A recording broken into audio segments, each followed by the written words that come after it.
प्रभु परमेश्वर को धन्यवाद देते हैं, उसकी आराधना करते हैं कि प्रभु परमेश्वर ने आज पवित्र पुनरुत्थान के दिन में हम सबको ये विशेष अनुग्रह दिया है कि आज हम प्रभु के साथ अपना बहुमूल्य समय गुजार सकें।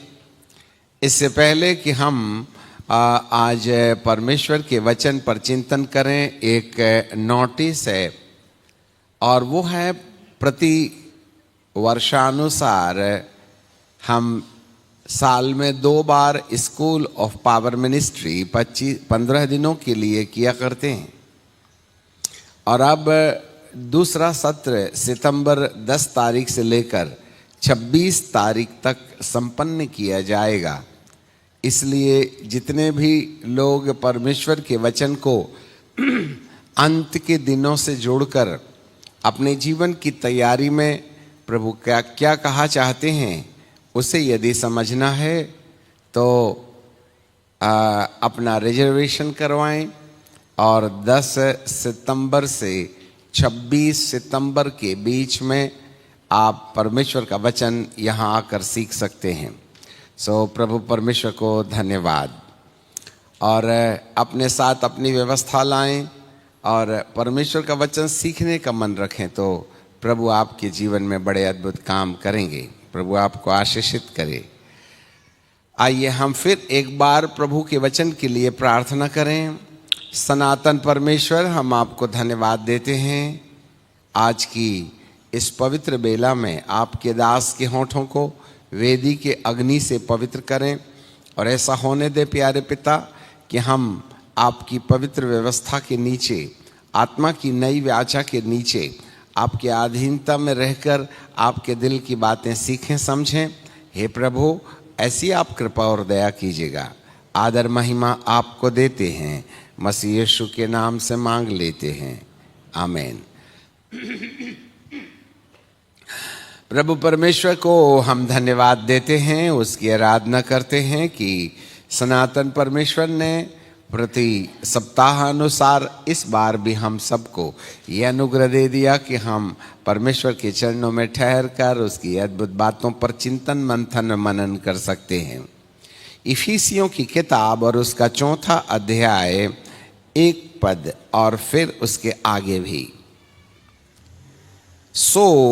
मैं जो प्रभु में बंधुआ हूँ तुमसे विनती करता हूँ कि जिस बुलाहट से तुम बुलाए गए थे उसके योग्य चाल चलो, अर्थात सारी दीनता और नम्रता सहित धीरज धरकर प्रेम से एक दूसरे की सह लो और मेल के बंधन में और आत्मा की एकता रखने का यत्न करो।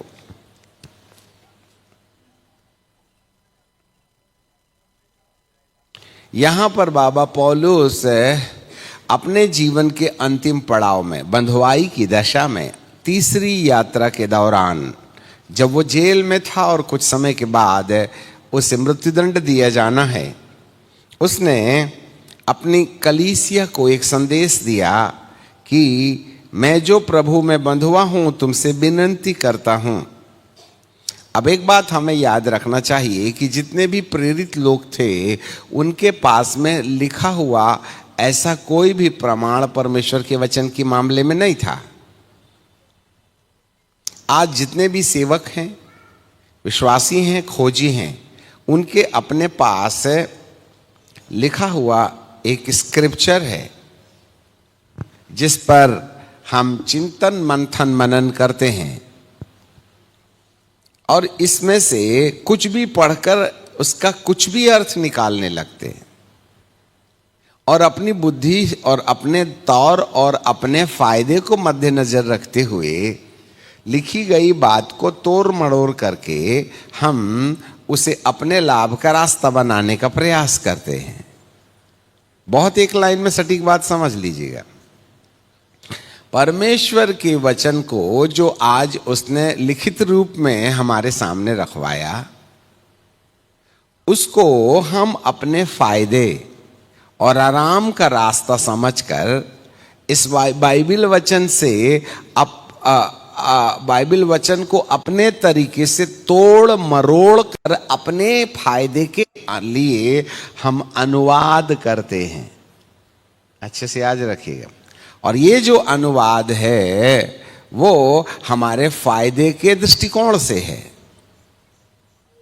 परंतु पूर्व काल में जब जो प्रेरित लोगों के पास मसीहियत का संदेश आया तो उनके पास लिखा हुआ ऐसा कुछ भी प्रमाण नहीं था, नो बाइबल एट ऑल। तो वो लोग जो बोलते होंगे, जिनको आज हम लिखित रूप में पढ़ते हैं, उनको ये बातें आती कहां से होंगी? अच्छे से याद रखना, बहुत बड़ा झटका लगेगा आज। From where they were receiving the word and how they are receiving the word to tell the people about God and His grace. आज तो तुम अनुग्रह का चैप्टर निकालो, और आज तो हमारे लिए ऐसे ऐसे प्रभु भक्त लोग हैं जिन लोगों ने डेक बाइबल बना दी। और गूगल में भी चले जाइएगा, है ना, आप एक शब्द बोल करके पूरी डिक्शनरी संपूर्ण बाइबल के अंदर में कहाँ कहाँ दया के ऊपर में, कहाँ कहाँ पवित्र आत्मा के ऊपर में, कहाँ कहाँ न्याय के विषय में लिखा हुआ है, वो 2 मिनट में डिस्प्ले में ला देगा ना। एक पन्ना पलटाइए, पूरी बाइबल में ये वचन कहां मिला है ये आपको पूरा डेक बाइबल बता देगी, या फिर कंकॉर्डियंस बता देगी। इतनी सुविधा है। परंतु आपको मालूम है जितनी ज्यादा सुविधाएं हमको बाइबल के वचन के द्वारा मिलते के विषय में मिलती जा रही हैं, हमारा संबंध परमेश्वर से अनुभव के रूप में दूर होते चला जा रहा है। क्योंकि हम तो लिखी गई बात पर विश्वास करके लिखी गई बात को सुनते हैं, उसी को सुनाते हैं, और इसी से हमारा काम धंधा चलता है। परंतु पूर्व काल में उनके पास में ऐसे कोई रिटन एविडेंस या रिटन स्क्रिप्चर या वचन नहीं था, तो उनको आता कहां से होगा? भाई बाबा पौलुस कहीं रोड में खड़े होकर के प्रचार करने चले गए तो उनका विषय पॉइंट आता कहां से होगा? ये सोचते नहीं हैं हम। इसका मतलब है प्रारंभिक दशा में जो लोग भी परमेश्वर के खोजी हुआ करते थे, उन लोगों को बाइबल के ऊपर अध्ययन करने या बाइबल सुनने और सुनाने से कहीं हटकर उनका जो बहुमूल्य समय था वह अपने परमेश्वर के साथ बहुत निकट रहने के वक्त हम उसकी आवाज कैसे सुन सकते हैं, वो क्या बोल रहा है, कैसे क्या कहना चाहता है, इस बात को अनुभव में लाने के लिए वे एक लंबा समय प्रभु की संगति में एकांत में दुआ प्रार्थना में गुजारा करते थे। और उनके जो कान थे ना, वो परमेश्वर की आवाज सुनने के लिए खुले पड़े थे। हाँ, और यदि उनके कानों में परमेश्वर पवित्र आत्मा के द्वारा अपनी बातें न डाले तो उनके पास बोलने का कोई विषय नहीं होगा। तुम तो कहीं से भी थूक लगा के पन्ना पलटा दो और बोलना शुरू कर दो तो सुबह से शाम कर दें।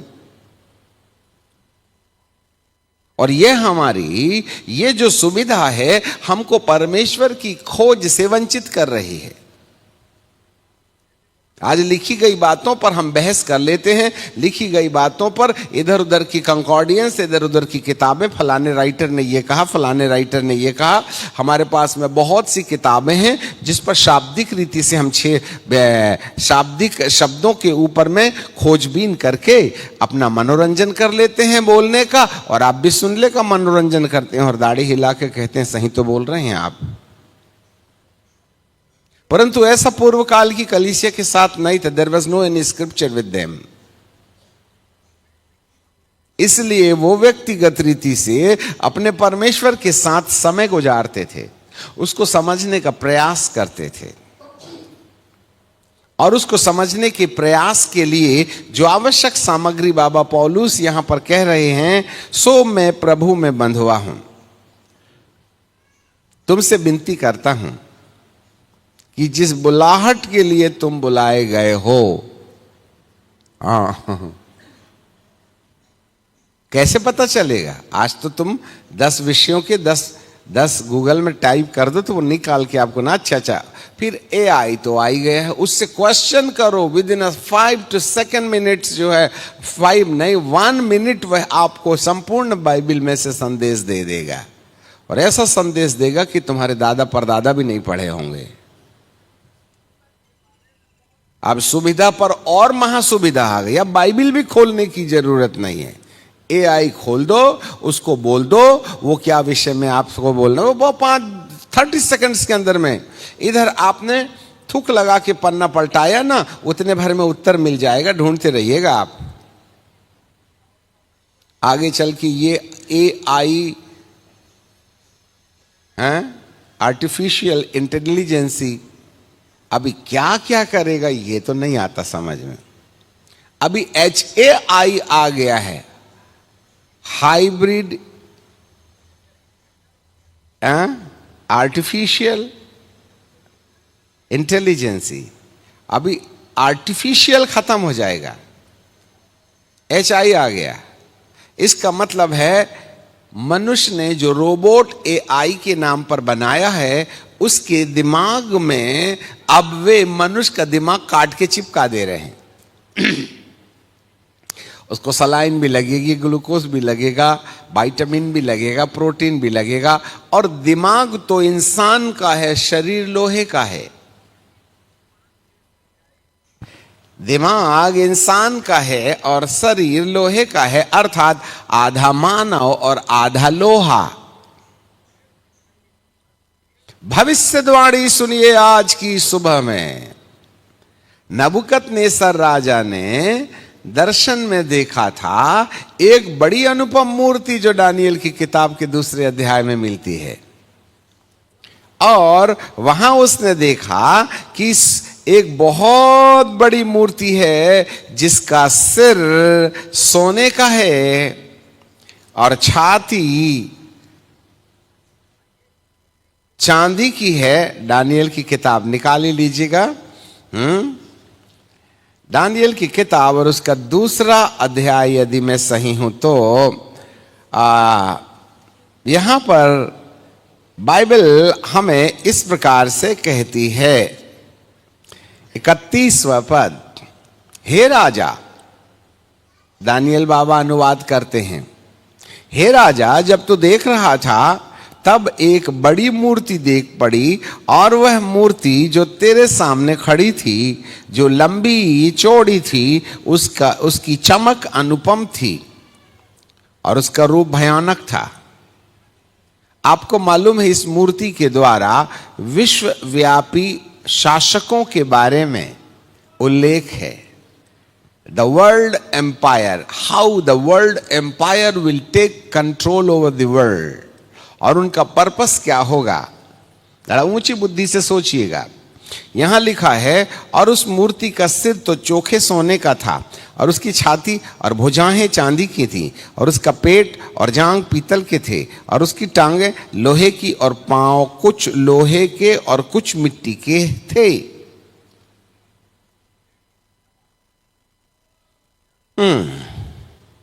तो सबसे पहला राज्य जो था, विश्वव्यापी राज्य जो था, वो नबूकदनेस्सर राजा, उसके राज्य में सूरज नहीं डूबता था। द वर्ल्ड फर्स्ट एम्पायर, दर्शन के हिसाब से, इससे पहले 2 और हुए थे, उसमें छेड़छाड़ मत कीजिएगा। एक्चुअली है ये तीसरा वर्ल्ड एम्पायर या विश्वव्यापी शासन, जो विश्वव्यापी संसार पर शासन करता है। ये तीसरा है, अभी पहला समझिएगा। सबसे पहले नबूकदनेस्सर राजा सारे विश्व का शहंशाह बन गया, जिसने आगे चल करके मात्र यहूदियों को गुलाम बनाकर 70 साल के लिए बाबुल ले आया।